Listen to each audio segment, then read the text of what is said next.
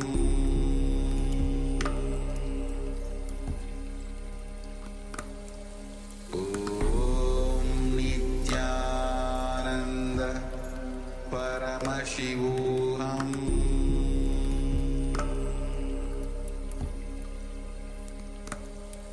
Om Nityananda Paramashivoham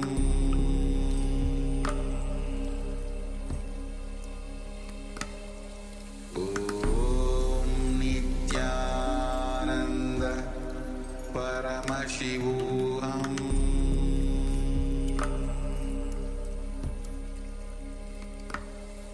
Om Nityananda Paramashivoham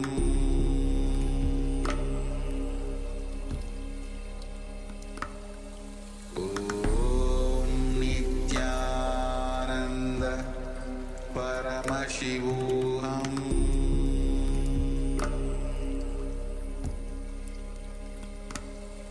Om Nityananda Paramashivoham Om Nityananda Paramashivoham Om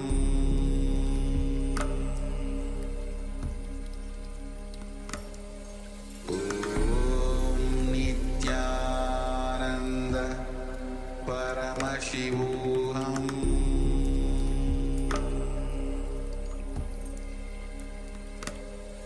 Om Nityananda Paramashivoham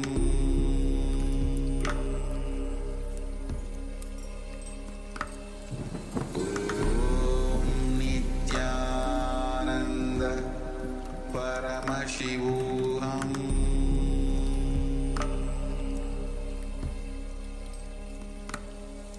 Om Nityananda Paramashivoham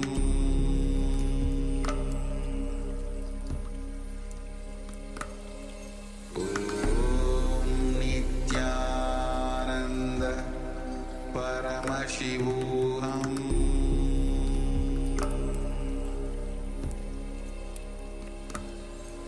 Om Nityananda Paramashivoham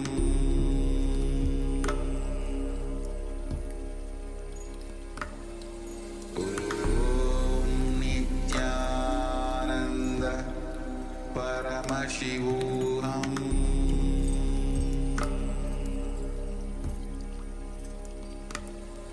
Om Nityananda Paramashivoham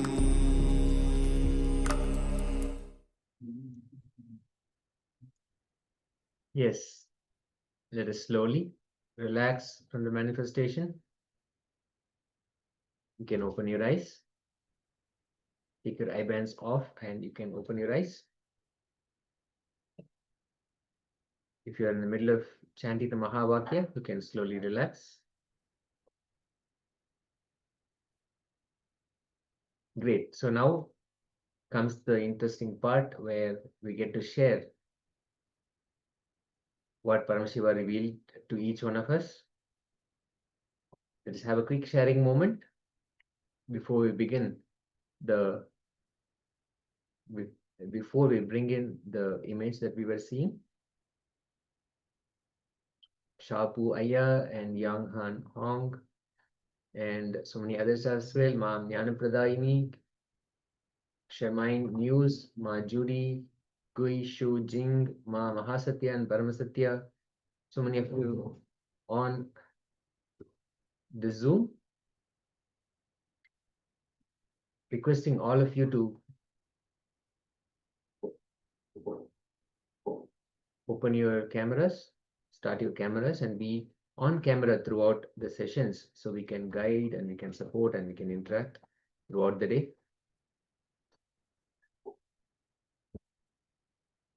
Let's wait for all of you to share very quickly. Let's see what Paramashiva has revealed in this session of manifestation.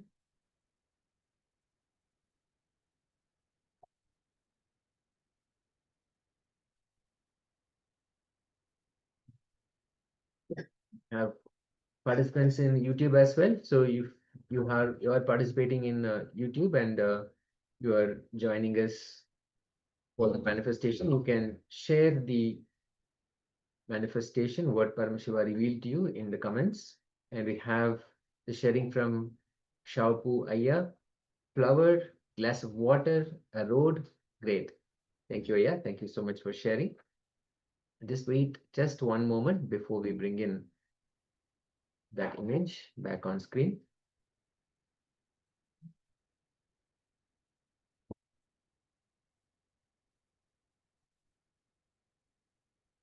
Again and again, we remind that this manifestation is not just when we are sitting here in this process, in this exercise. It is every moment, every day, what we want to have in our lives, what we want to achieve, what we want to fulfill, whatever that may be. You can simply sit in that space of oneness and bring that intention in your third eye region, and you'll see Paramashiva manifests whatever we want. We have Yang Yan Hong sharing a figure wearing a date red outfit. There are small boats on the sea surface, black light, a circular brown house, plants with thorns, the white sky. Great, Ma. Thank you so much for sharing. We'll just bring that image to see what Paramashiva has revealed and how the revelation has happened to us.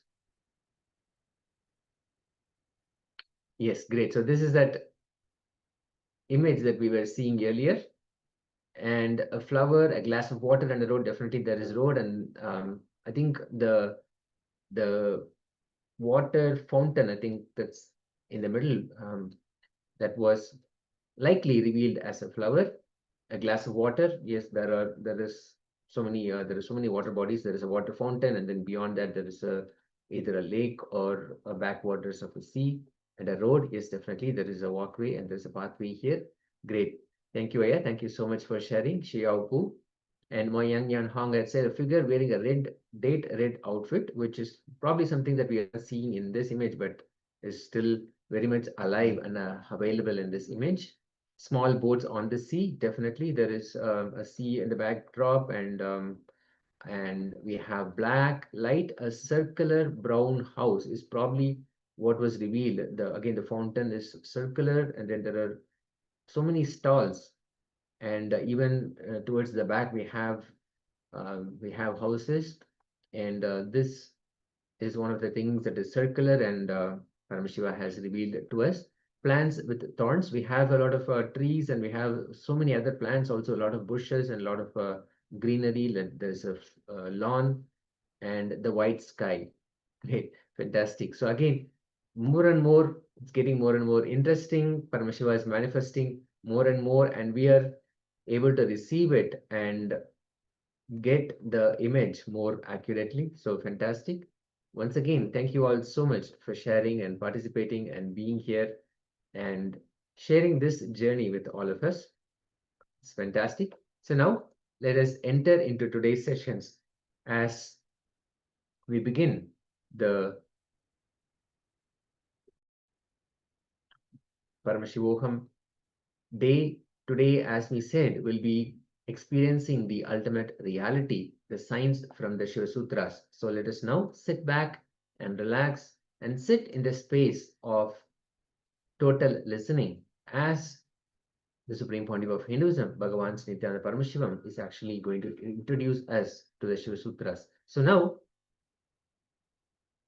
as we have seen earlier, every day we have actually received an introduction from the Supreme Pontiff of Hinduism, how this whole session is going to be, what the sessions are going to be, and what the experience is.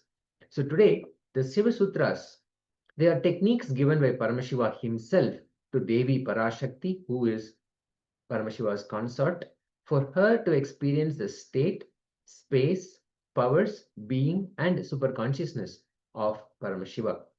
This is the introduction to Shiva Sutras that Swamiji has given. As we can see, every book, there are multiple parts of every book. Every book has these 4 parts: the Brahmana part, the Kshatriya part, the Vaishya part, and the Shudra part. When the truth is told as it should be told, that is the Brahmana part. When the truth is adjusted a little bit for the sake of creating greed in the reader's mind to make it a little bit more interesting for the reader, that's the Vaishya part. If the truth is compromised because of fear of unacceptance, it is the Kshatriya part. And in some books, the unnecessary parts are the Shudra parts. So every book, every scripture, every book out there will have these 4 parts.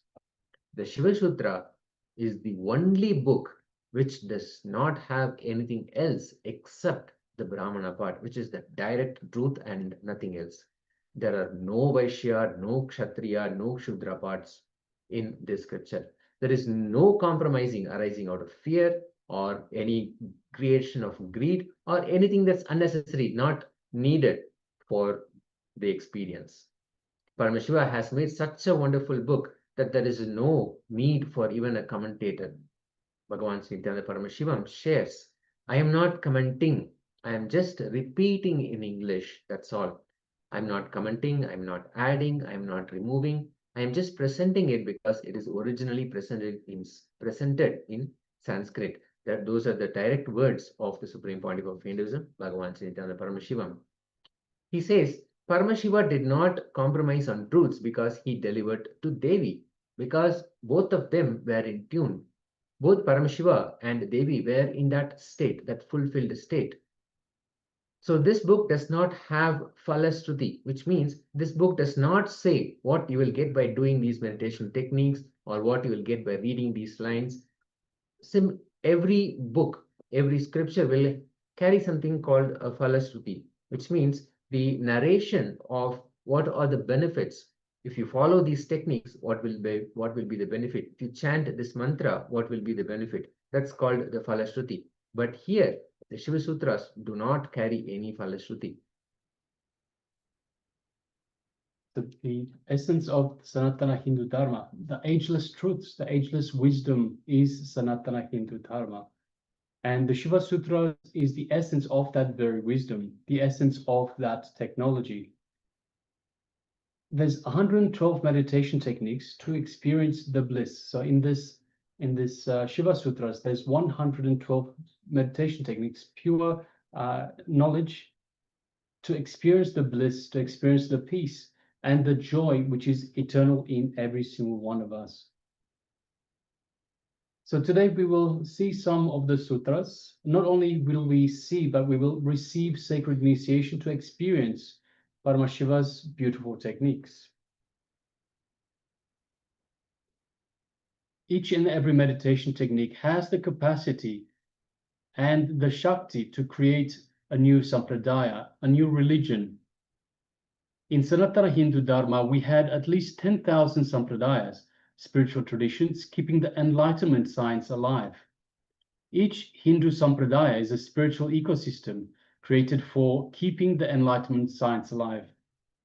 Some may be Shakta, some may be Yoga, some may be Vedanta, some may be Tantra, some may be Shakta Vedanta, some may be Shaiva Tantra, some may be Yogi Vedanta, some may be Yoga Shaiva, some may be Vaidika Shaiva, all kinds of permutations and combinations. Each temple, each mutt, each monastery, each adhinam, each Vedapatasala, each sannyasa sampradaya is a spiritual ecosystem created to keep the enlightenment science alive of that sampradaya. The Shiva Sutra has caused breakthrough for human consciousness. Shiva Sutras are complete completion and nothing can be added or removed to them.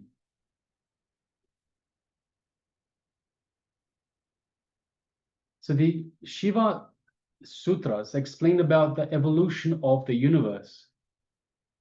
And as we mentioned earlier, it is taught to Devi, who is the consort of Paramashiva, of Shiva.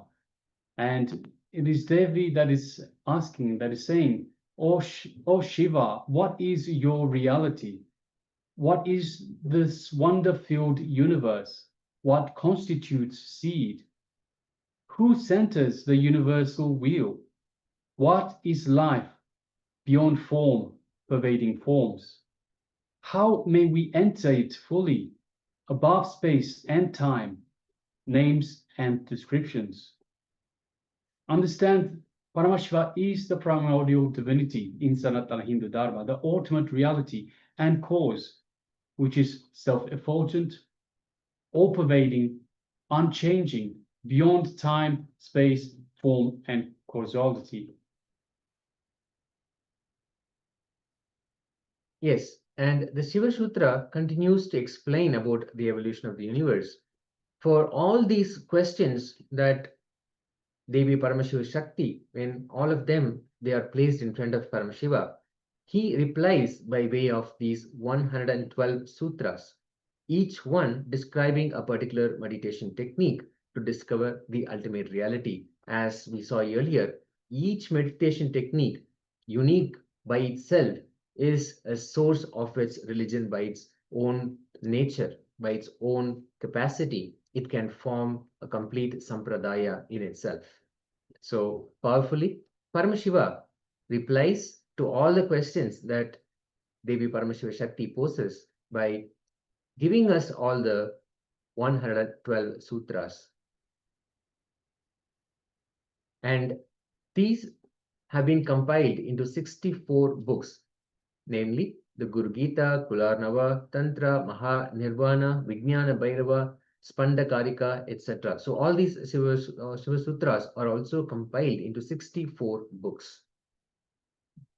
So let us now understand how the Shiva Sutras were revealed. What was the setting?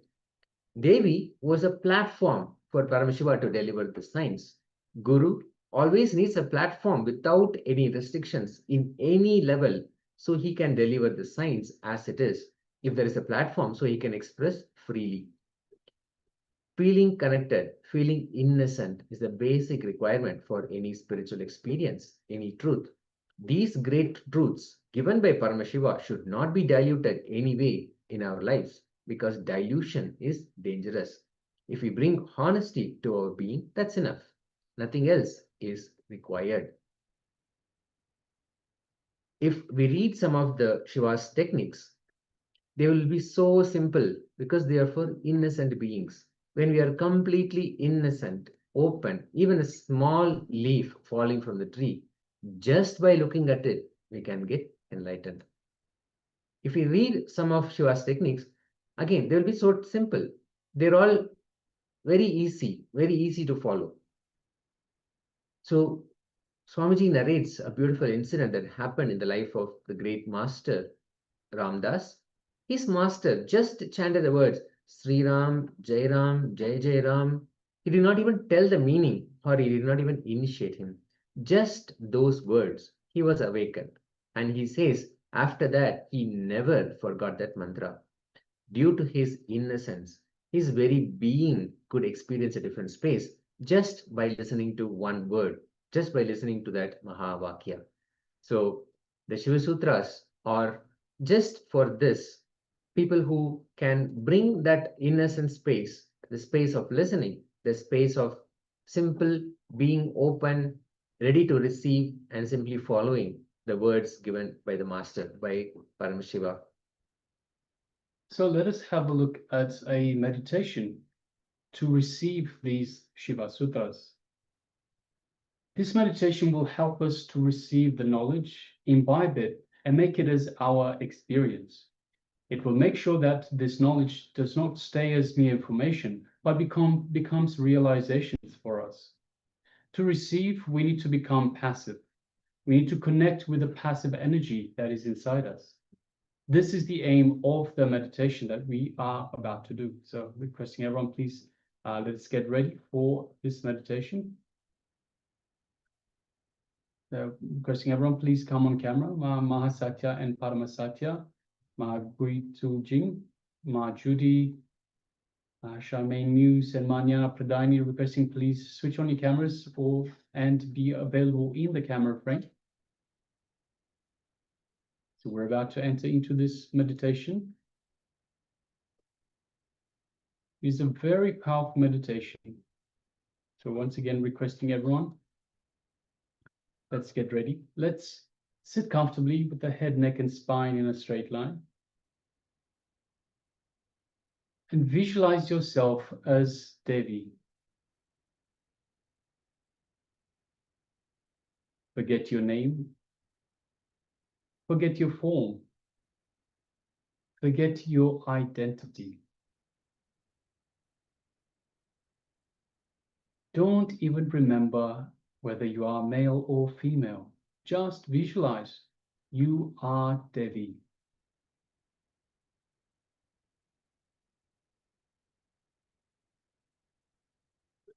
Visualize and experience that you have become Devi.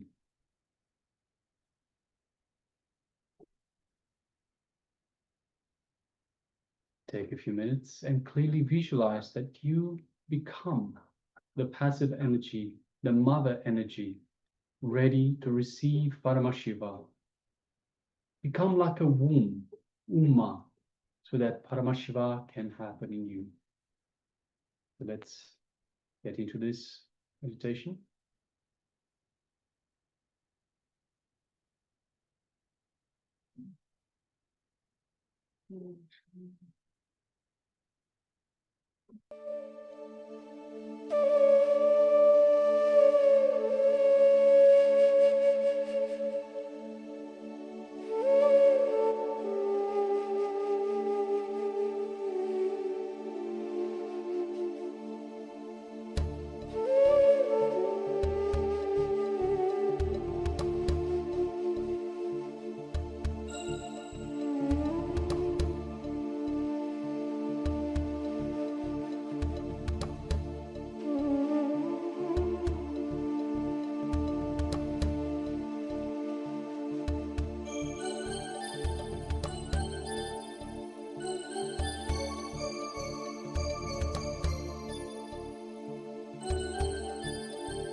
Let us slowly relax from the meditation.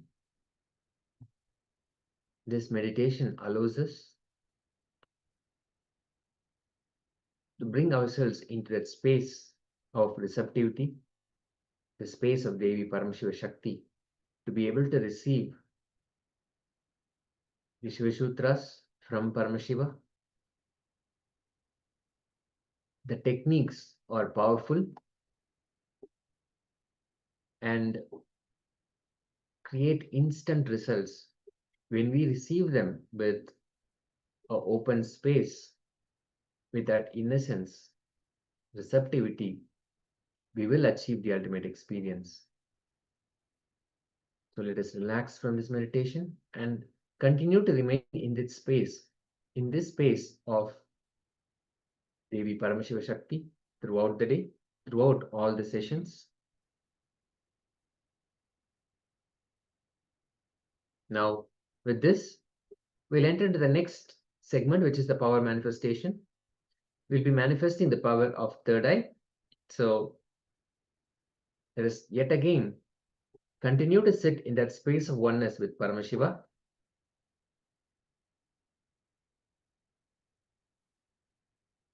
Sitting comfortably.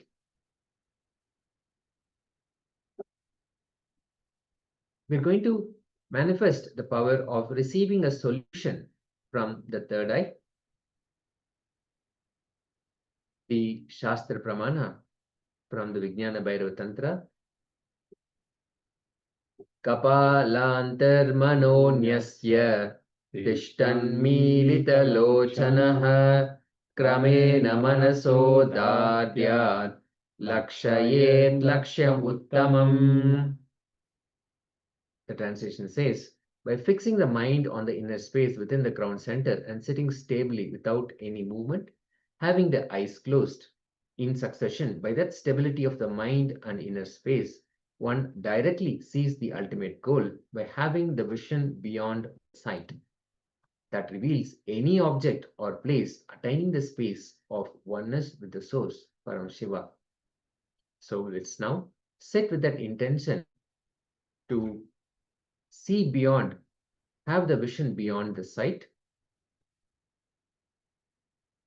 become ready, available to receive the lakshya, which is what we want to have, what we want to see. Sitting comfortably with our head, neck, and spine in a straight line. Now visualize that the Supreme Pontiff of Hinduism, Bhagavan Sri Nithyānanda Paramashivāṃ, is intensely manifesting in your third eye region. Again and again,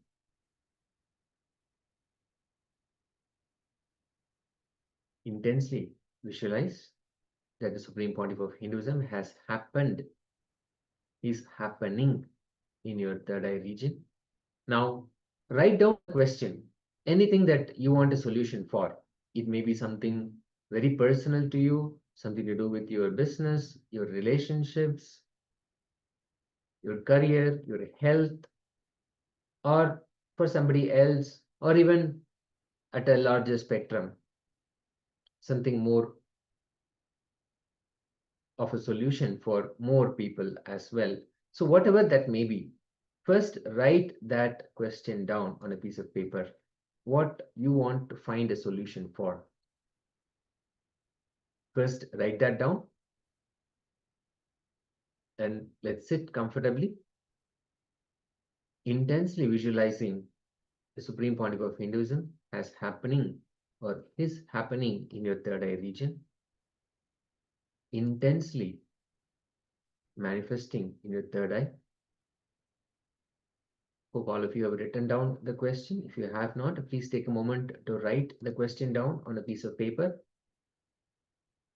and then sit in oneness with Paramashiva, with the Supreme Pontiff of Hinduism, remembering again and again, I am Paramashiva, I am Nityananda Paramashiva.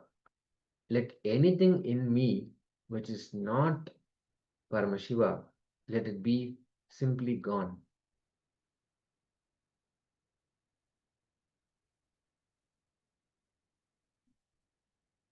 chanting the Mahavakya intensely. Ask your third eye, ask Swamiji to reveal the solution for what you asked for. That question they have put down on the piece of paper. Let's chant the Mahavakya. Om Nityananda Paramashivoham. Om Nityananda Paramashivoham. Om Nityananda Paramashivoham. Continue to intensely chant the Mahavakya and ask your third eye to reveal the solution that you're looking for. Nityananda Paramashivoham.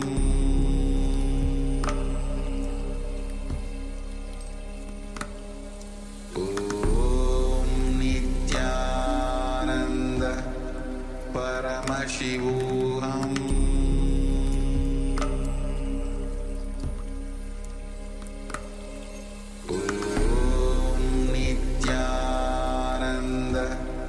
Paramashivoham.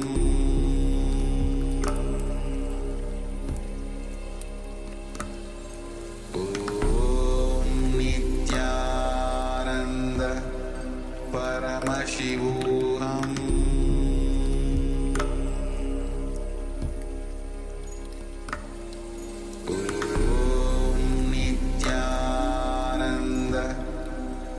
Paramashivoham.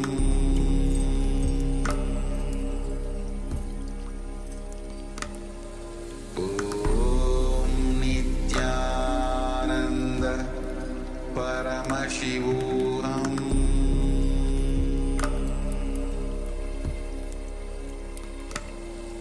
Om Nityananda Paramashivoham.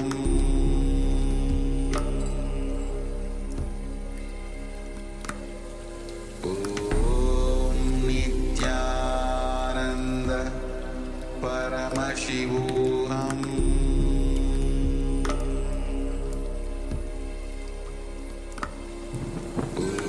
Om Nityananda Paramashivoham.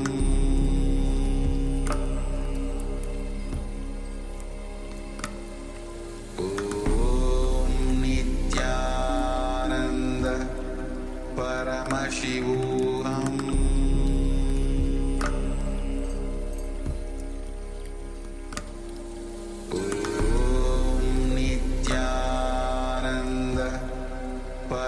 Paramashivoham.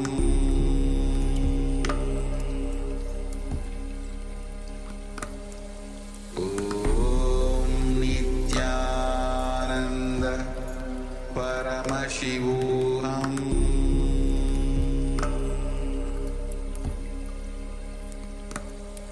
Om Nityananda Paramashivoham.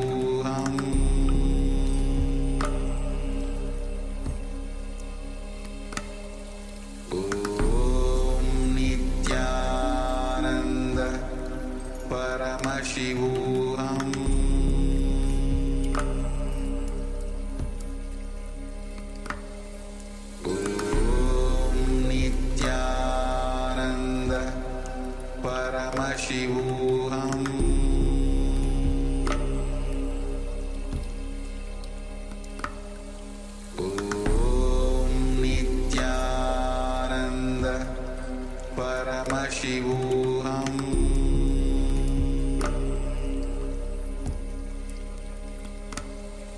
Om Nityananda Paramashivoham.